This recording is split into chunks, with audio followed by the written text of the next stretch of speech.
Hello and welcome to Royal Oak Comics Party, episode 18. 18.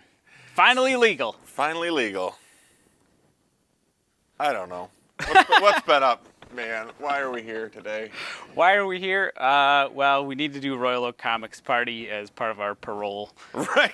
So we're going to do it anyway. Part of our strange compulsion to generate content. I think so. We've done pretty good. We're on iTunes now. We have Right. a podcast. Oh, we got on Stitcher too. I forgot to tell you. Oh, I'm So excited. you can go on any of the possibilities for podcasting and listen to this.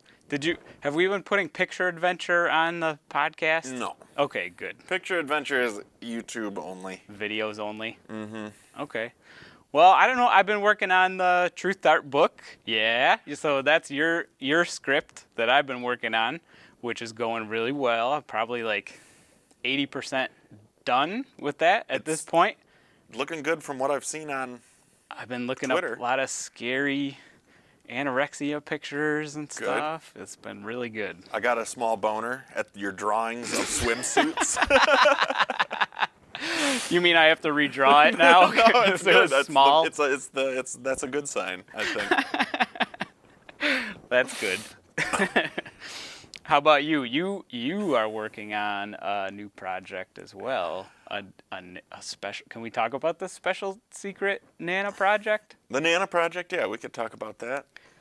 So this is okay. So I'll say what I think about. Yeah, it. tell me what you think the project is, and then I'll tell you what it really is. Okay, good. So your Nana, who is of Scandinavian descent, Norwegian. descent. She was the first generation of her family to be born in. I know this. You don't have to. Okay. I'm just kidding. But she wrote a little novella about her life, and this was. Did she write this when she was living in like farm country, or was No, this it was more probably recently? written in probably the 2000s era, maybe like 04 or 06 range. And I actually transcribed it. Most of it was her speaking and wow. me typing it out. But then also, like, some of the other family had kind of taken the file I had and filled out more of it as, just when they were with Nana before she died. And spoiler alert, she's dead now. Aw. But, yeah. What is my project about? Say Well, it's. my I mean, name. it's. Sorry, It's dude. about Mike Burridge. Yeah. Well, from what I understand, you're going to illustrate a bunch of it, right? Are you going to do colored illustrations? How do you plan to execute it? I wasn't listening when you were telling me Okay. before. Well, I think most of the content of kind of probably the part of it that will be published first is going to be just a few, like the whole, Nana's whole novella is probably pushing 50 pages of like dense typewritten pages. And so it's just going to be a few of the paragraphs that are probably not illustrated by my drawings, but illustrated by like historical documents from early Norwegians in America, probably with stuff from the Depression era, which like all Nana's childhood was the Great Depression, So probably lots of like the corn won't grow and the fields are desolate, You said you had some cool photographs that you had found of Grandpa.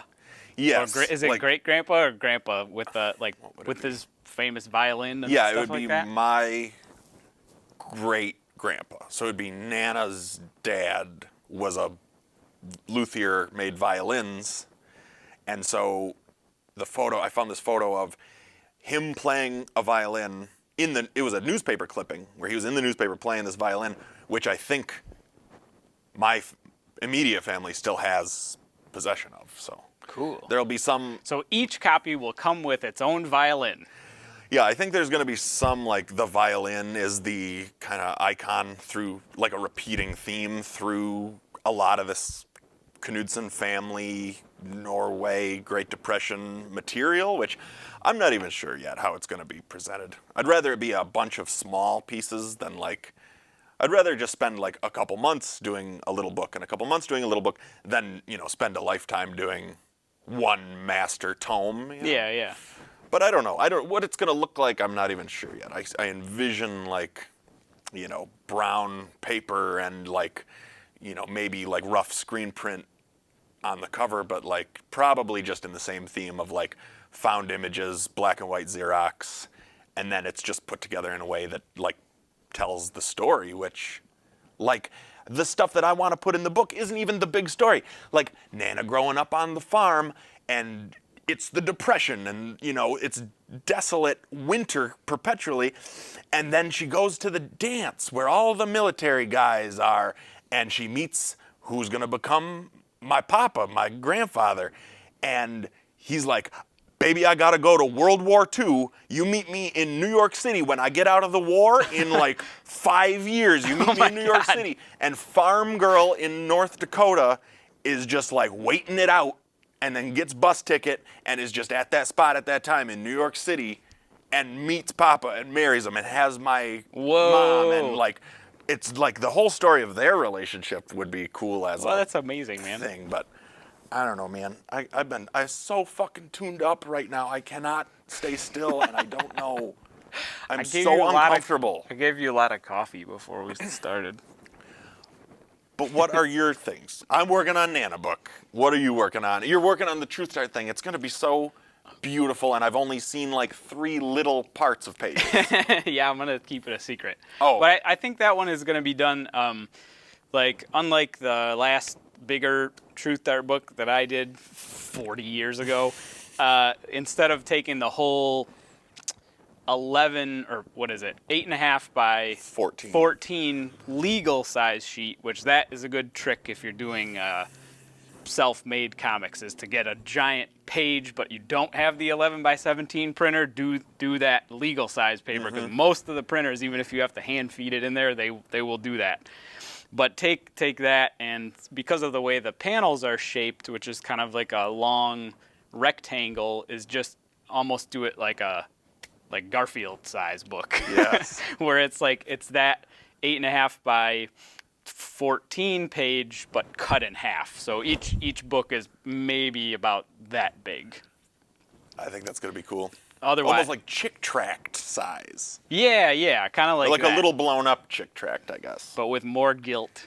Right. Yeah. Which is a strange concept because Chick Tracts are the most guiltifying. I feel my meter for that is so far off. I think that's, I don't know. What is the purpose of the Truth Start work as a whole? Phew. I think it's so that I can feel like I'm still making comic books. I don't know. It's so many. I don't know. It's many different things. It's. I think both of us are always like, we put little stories in there, like stick little real stories in there. It's like kind of, instead of, even though you just did a really cool autobiographical book, like kind of like stick little stories in there. That's what I like to do. Draw little details that you notice, that you just kind of, I'm always like writing little notes down of things that I want to draw later, and stuff like that. Just being able to add those all, making it more dense with real details, I think is part of the fun part of it, for me. Mm-hmm.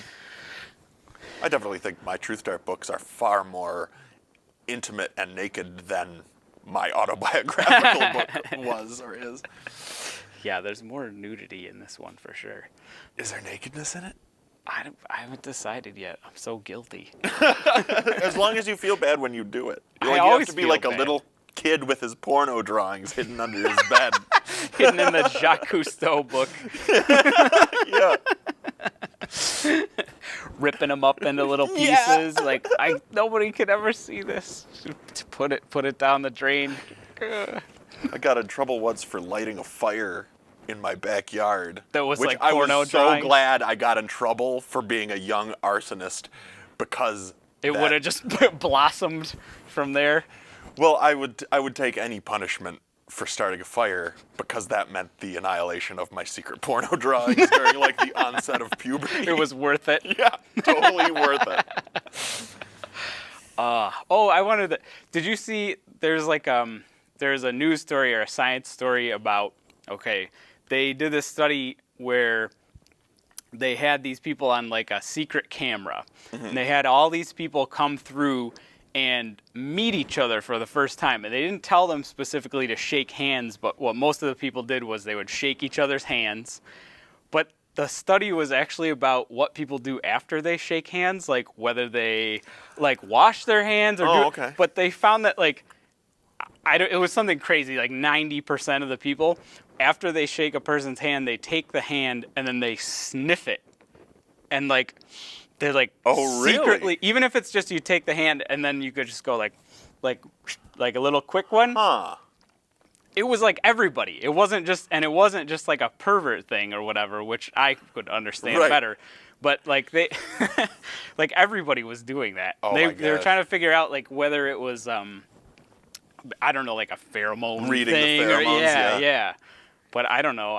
Now it made me super self-conscious of doing that. That's gonna make me super self-conscious. That there is a camera watching. Because I already know I do that. I don't know. And it's not just people like you want to smell either. It's like I think that's ingrained, like a caveman part. Your inner lizardian brain is like looking at all those, like who's the predator and who's like, the alpha, and it's like an acceptable secret sniff. Yeah. I don't know. What else? Well, I don't know. Are you a storer of smells? Do you keep smells cataloged so that you can smell them later? Not really. I was thinking though, I got my brother and Courtney and I had Chinese food feast yesterday, and we got this thing that had this sauce that I couldn't place the smell of, because I knew it was a smell from my childhood, but I also knew it was a smell from like more recently, and it's the smell of what it smells like when somebody smokes crack. So, Hong Kong one in Ferndale, you get that that weird container of the clear thick sauce, which has no name, and it's got long fingers of organic material floating in it. It tastes not so much like that, but it smells like. What does it smell? Is it like an acrid kind of smell, or it's like what does it smell like? I don't know. I can't Walnuts? even describe what it is. But you got to find crack cocaine and you got to smoke it, and then that's what it smells like when you have really good Chinese food sauce. Do you think there was like in the test kitchen there's like one guy smoking crack on the corner of the table, and then all the rest of the people are trying to furiously mix up the sauce to make it taste like that? No, that's how it's like smoked. It's like a big smoker apparatus, but it's little cups of sauce, and it's a crack fiend just smoking tons of crack and blowing it into the smoker, and it's absorbing it. It's like those little pellets. Are we allowed to talk about smoking crack on the air? I don't see why not. Okay. Don't smoke crack, everyone. Don't smoke crack. Please. Unless it's around and somebody's like offering unless you're it making to you. sauce. Right, unless you need sauce. Well, I was thinking about, like, we're trying to plan a big dinner, like a multi-course dinner that maybe is going to be in Ferndale on Amy's suggestion. And I was thinking about, like, there are certain things about the way, like, you remember a food that are unrelated to the actual food smell or taste itself, like cleaning products that were used in the kitchen at home and stuff like that, or like the fact that there was like a rabbit cage in the dining room or something like that. I don't know. I'd like to kind of do some secret smell plays like that. I don't know. That might be asking too much. We should probably just try to cook food good. Right. I would like to focus on cooking food good. I don't know if I want to be so avant-garde that it's like, braised carrot with Windex. I don't know. That seems like something good to think about and like it's the starting point for free association where we free associate till we find the good idea that makes sense. Yeah. But what did you have in mind more specifically? Like lemon Lysol as a Yeah, like component? lemon piney smell. I mean, lemon and pine, or synthesized lemon, or some sort of like. Maybe as the sauce. Each sauce would have a cleaning product as its inspiration. Inspirational origin. I could see that. Are you being serious now, or are you? I don't know. You don't eat the sauce. You don't eat the sauce. It actually comes in like a little spray bottle. Yeah. But I was thinking about like spray bottles as to do some sort of coating, or if you got like the sugar content right of a solution, it would be liquid in the bottle, but if you spritzed it on, it would crystallize. If that would be a Like super cold plates or something. maybe, or like a high salt content, and it would be just sprayed on. The instructions for the dinner would be like, all right, you got this little ceramic spray bottle. You spray it on your food, and then you wait 30 minutes. Right. You wait till the end of time when this has crystallized into stone. It's a meal that takes When all a elements millennia. have returned to Yeah. the original form of dark matter. I This was is just- going really well. Right. I was just hoping we could like figure out how to make serious brown sauces that were vegetarian. Smelled like crack. No, it wouldn't. I don't know. No, I mean, that'd that be cool. would be a cool thing if I we could could We could do that though. Just mega caramelizing for 10,000 hours. Yeah. I would like to do, I'll go with you on the vegetarian thing. I Okay. will participate in this vegetarian dinner. But I would like to get all those like deep brown Maillard flavors and I'd like to do a dinner where you don't, if you're a meat guy like I am, you're not so saying, sad. you're not real sad afterwards. Like, I wish there was more blood. Yeah. But then there's also the Drew video about I think it's on YouTube as like vegans are okay with me, where he's like, I got a pound of chicken livers and a biscuit and some ale. They don't make vegan chicken livers. But I'd like to do something that has like those types of flavors. Yeah. Where not necessarily vegan, just vegetarian, but has that kind of pate-like texture and those kind of brown livery flavors. But where do you get those? We should probably just start aging things now. Yeah, like probably. old little carrots, any like root thing, probably start making it old right now. Mm-hmm. That's going to increase all the Super flavors. pickle and vinegar things. Super pickly. The cilantro that's just soaked in vinegar is my favorite thing. Oh yeah, you were telling me. I don't know how would eat long that. ago I told you that I had made some, but it's still there and it's still green and it's still new and it's still delicious. Is that a food that you just eat with like an absinthe spoon? Yeah, pretty much. Because you can put so much. All my sauces are 90% butter, or not 90%, but like lots of butter finished sauces. And you can pack so much more fat into stuff if you then splash it with vinegar to cut, I don't know. Yeah, We're just for going to sure. come off as the most like toy-ass beginner cooks ever in America on this Yeah, show. whatever. Yeah, it's okay though. I mean, I'm not saying I know what I'm doing by any means, but I think it's fun to like take a super high, masterful idea that's been experimented with by a real pro cook for like a really long time and try to do the same thing. Like, but I did it in like a dirty old Ziploc bag or something, Clean Ziploc bags for this, but. I mean, that sounds fun to me. I did sous vide for the first time the other day. How'd you do it? I got Sous- a well, let's big-ass explain. Ziploc bag and boiled it. Sous vide is when you take the meat or ingredients, or it's usually meat though, right? You take it with whatever. Do you even add like herbs or anything Well, usually? I did a turkey thigh, and I put like rosemary and a stick of butter in. Okay, so but then you seal it inside of a bag, and usually there's not supposed to be any air in it. So like the super pro way would be you put all the stuff in the bag, you suck all the air out of the bag, and then you seal it. Right, with a $10,000 vacuum machine. Yeah, and then you put it into another $10,000 immersion circulator Right. machine, which is basically keeps water at the same temperature for a really long period of time. And it's not even boiling, it's like Right. 100 and something degrees, right? But you cook it for 10 hours or something like that. So it softens the meat and also makes all the other flavors go in the meat. Yes. It goes in the meat. That's what Right? happened. And then So you did it, but you did it I with did like it a in Ziploc bag? bag and then put it in a stock pot. That I did the trick with when you put a plate upside down in the bottom of the stock pot so it doesn't touch the bag. Oh, doesn't yeah, touch the yeah. bottom. So it doesn't burn it or melt it or whatever. And I just it let it worked? go for a long time. I didn't have put a thermometer in. I just eyeballed it, let it go, and then, took it out, drained most of the butter away, and reserved that for sauce, and then seared the skin, and it was good. It was a weird texture because it wasn't like really cooked all the way through. I think it was cooked, but it wasn't. It was like. Did the flavors go into it Oh, yes. pretty well? Like better too than... much. Where I wish really? I would have only put like a thing of whatever the rosemary bits in instead of like a whole twig of it. Do you even like crush the rosemary or anything, or you just put it in there and it eventually I just kind of crushes itself? and put it in. Like I didn't want to work too hard. God. That sounds really good.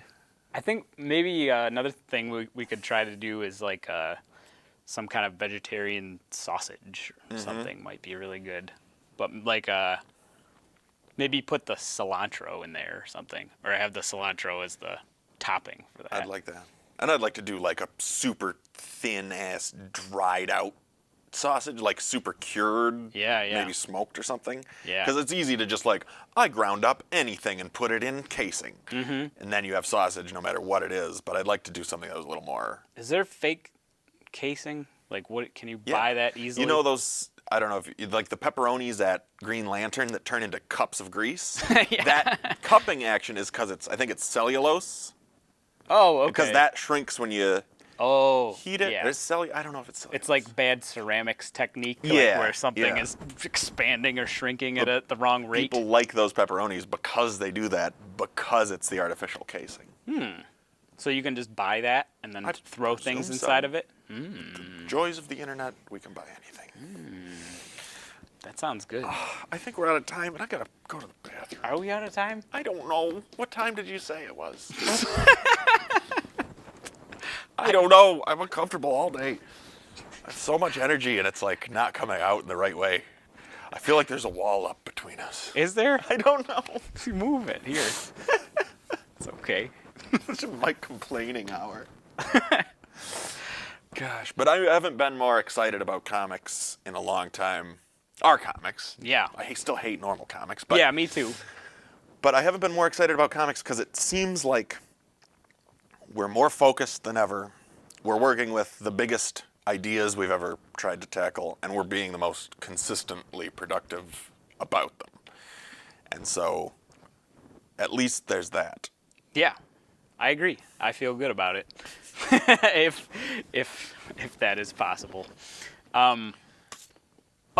Well, let's just say also, we do have planned for future episodes. Sorry, I'm torturing you. Go for it. For future episodes coming up, the Space Ohio convention, which has been moved because the crummy-ass hotel that it was being held in, collapsed. That hotel that looks like one of the Saddam palaces. Right. It was finally destroyed in a drone strike.